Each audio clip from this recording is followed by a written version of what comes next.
Hello, this is the anniversary today of the birth in 1469 of Niccolo Machiavelli, who gave whose writings gave rise to the phrase Machiavellian, which means unscrupulous activity in politics, of course.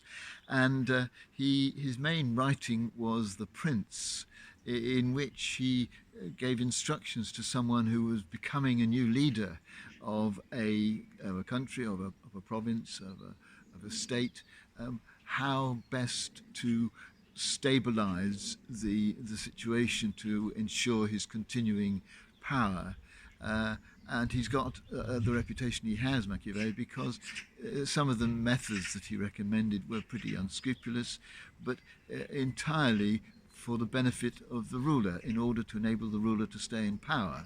There was very little emphasis on the needs and requirements of his people or her people. And he uh, he lived in a time in Italy in Florence after the Medici had been thrown out and the Republic had been formed, and he was a civil servant within the Republic, writing these treatises, of which The Prince is only one, about politics of the time. I think today we're much more aware of the way in which we're being led than we have been often in the past.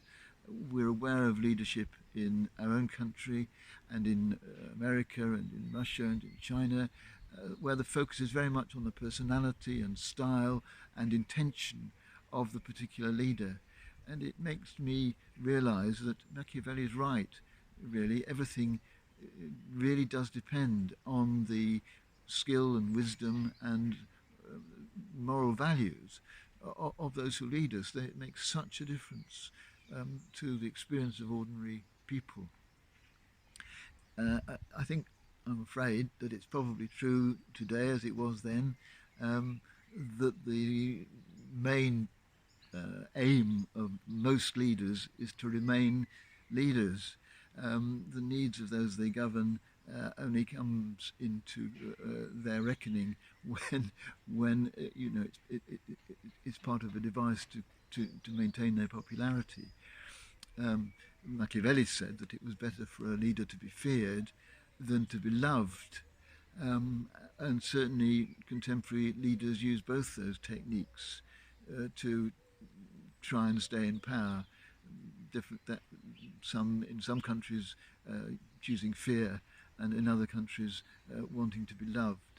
But in neither case is the needs and aspirations of the people their main concern. So today, I just want in my prayers and in my thoughts to think about world leaders, a tremendous responsibility they carry.